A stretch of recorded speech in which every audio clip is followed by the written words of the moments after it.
Hey guys, I have tried to record this in Canvas a couple times and it's just not happening. So I am going to record it on QuickTime, upload it as a YouTube video. It's the best I can do.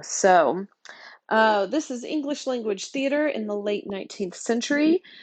It's important to remember that there are a few big events that are happening during this time period. One, of course, is the end of the Civil War, which is the end of slavery and the end of the influence of the South. And also, our first transcontinental railroad is completed in 1869. And then we also have a lot of cries for reform. So we see labor unions and women's rights and education, civil rights. These are all starting to play a big part in American life. Right now, San Francisco is the major theatrical center of the far west, so think anything further west than St. Louis. Um, there's still resident stock companies, so those are those companies um, that perform in repertory with a set cast of local actors. However, because of Uncle Tom's Cabin, which runs for 300 consecutive performances, the long run of a show is established. Um, and so this necessarily decreases the size of the repertory because we don't need to run a show for 2 days and then replace it with another show. If something's running for 300 consecutive performances, then all we need are one or two shows to go in between those long runs. So we don't have to have as large of a rep anymore. The ironic thing about Uncle Tom's Cabin being one of the most popular plays of the period and one of the most popular pieces of literature from this period is the fact that African American theater artists were really not supported in any way, shape, or form. So we have William Wells Brown, who's a playwright who wrote the play The Escape, which is a file in Canvas for you to take a look at. This play is semi-autobiographical about two slaves escape from their masters in the South.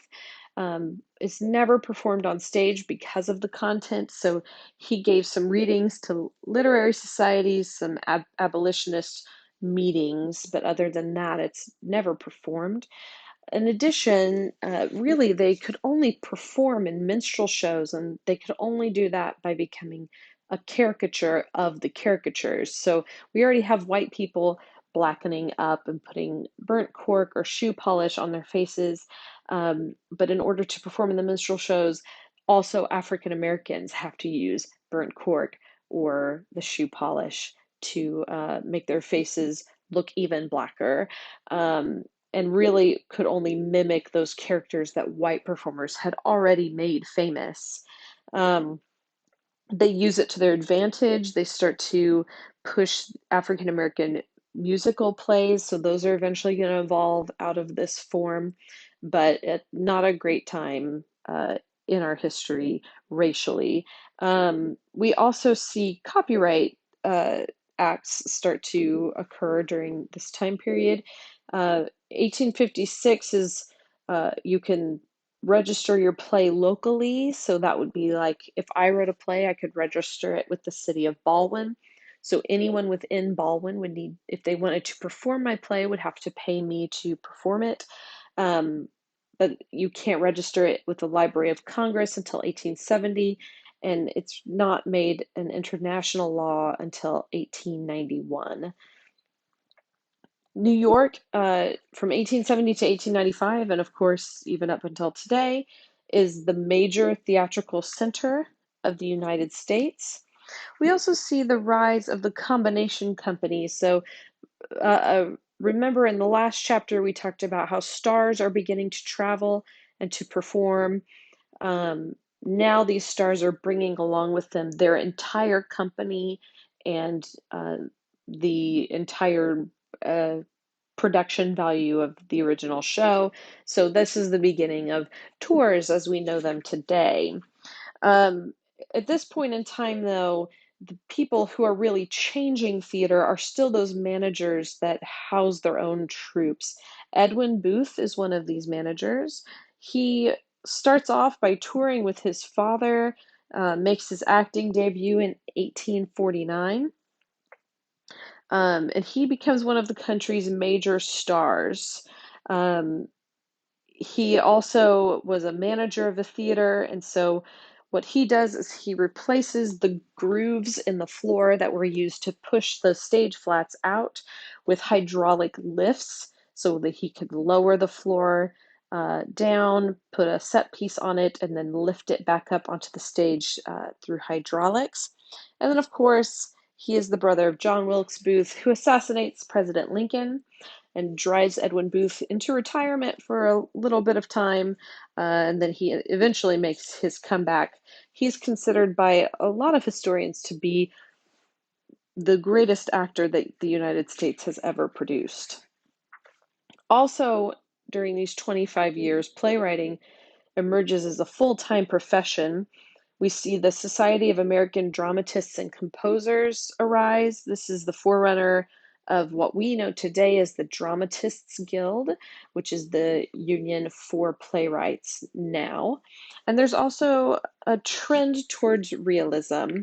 But really, in the United States, the most popular forms of theater are the burlesque, and burlesque starts to change just a little bit when a troupe of ballet dancers are stranded in New York, and so they incorporate them into the Black Crook.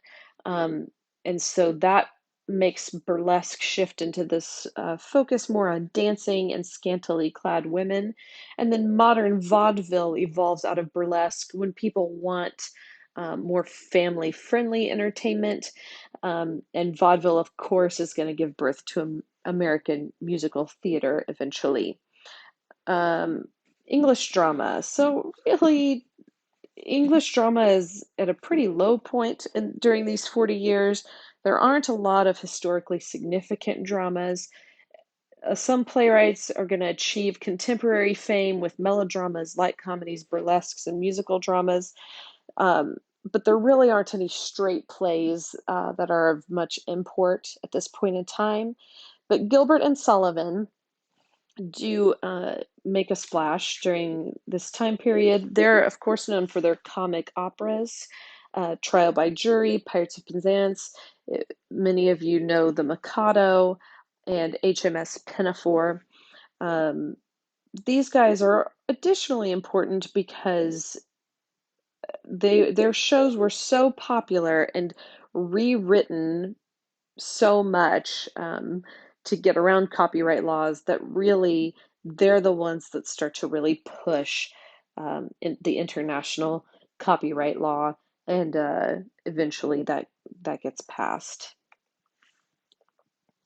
From 1843 to 1860, the most important person to know is Charles Keene.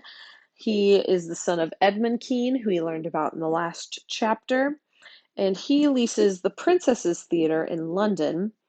His work is significant for a few reasons. So, first of all, he brought fashionable audiences back to the theater. Queen Victoria revives the office of the Master of Revels, and she appoints Keene to that office. She asks him to bring plays to Windsor Castle, and then she eventually starts going to see plays at the Princess Theater. And wherever the Queen goes, those aristocratic audiences are going to follow. He also influences changes in the evening bill. So, because those fashionable audience members are coming to the theater now and they eat supper really late, he needs something to go before the show begins so that those fashionable audiences don't miss any important plot points. So he develops the curtain raiser, which is replaces the afterpiece in a lot of theaters. So it's just some kind of song and dance just to fill some time until who they would consider to be the more important people get there. The most important thing he does, though, is he develops antiquarianism more than any other English producer ever had. It's very important to him to be historically accurate. At one point, he produces Macbeth, and he adds a list in the program of all of the authorities that he had contacted to make sure that what he was doing was historically accurate. And lastly, he really establishes the director as the primary artist in the theater. He really cared for details and the coordination of every element of theater into the whole of telling the story. So 1860 to 1880. So in 1886, we have the International Copyright Agreement. So every subscribing nation pledged to uphold the copyright provisions of all the other nations. And by 1900, all of our major countries had accepted it, and they also start to close loopholes in earlier national laws. And so playwriting finally becomes a profitable career option. We also see the Robertson Bancroft style of plays come to the forefront.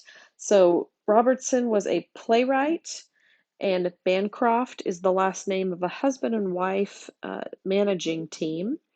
And so what they ended up doing was they made the character and stage business inseparable from one another. So earlier producers would emphasize realistic detail. So, when we think about box sets, well, that's about as realistic as it gets. It's creating an entire room on stage. Um, but in Robertson's plays, all of the attitudes and the emotions, all those inner feelings and characteristics of his characters are revealed through what they do in everyday life. So that's, something that playwrights even today talk about often. Don't tell me, show me, right? How I stand, how I move, where I go. Um, Not necessarily what I say, but how I say it. Those will all give the audience clues to who I really am. The other thing they did was they established the orchestra level as the favored seating area for aristocrats. When we think about the orchestra seating up until this point, we want to kind of think back to the Globe Theater and the groundlings at the Globe Theater. So, and the fact that, they're the ones, the common people are standing next to the stage or seated next to the stage. And the more important you are, the further up you sit in box seats. So they flip-flop this, which is what we know today. They start putting comfortable backed chairs up closer to the orchestra. They also number these chairs, which gives us the ability to reserve seats. They encourage people to book their seats ahead of time, and that encourages the long run of shows. So now they can project those ticket sales. 1880 to 1890, primarily what I want to talk about is stage lighting, because that's what's really moving forward rather quickly. A lot of the innovations, as far as design goes, we're just pushing forward little by little with the Italian design and spectacle. So Henry Irving is probably the first English producer that really makes an art of stage lighting. There's a lot of new technical advances, the gas light, the gas table, the limelight. There's a lot of potential for stage lighting, but really not many directors are exploring that. So Irving would break up the footlights and borders into short sections, and each of those sections was equipped with different colors and also different controls. He also experimented with transparent lacquered glass so he could vary the hues, and he could also he experimented with different means of distributing light in different ways and more effectively. He also introduced black masking pieces that would be at the front of the stage that would prevent light spill. So when we talk about light spill, we're talking about spilling the lights that are meant to light the actors into the auditorium and lighting the audience. So he did not want that to happen. And he also is the first producer that consistently darkens the auditorium. Um, the changeover to electricity begins in 1879, the very year that Edison invents the incandescent bulb. Um, Producers are tired of using an open flame. They're excited to swap over to electricity. Obviously, it's going to decrease the risk of fire. And so that happens very rapidly. The carbon arc is used for the spotlight. The carbon arc are the two electrical poles that are each attached to a stick of carbon. So when they're brought into close contact with one another, the current leaps between those two electrical poles, and that creates the incandescence. It's essentially an Edison bulb. Um, so these sorts of incandescent lights aren't really used today except in spotlights. And the limelight is going to slowly fade away until by World War II it's gone, and replaced exclusively by the follow spot with this incandescent carbon arc bulb. All right, that's all I've got. Thank you so much, and I hope to see you guys.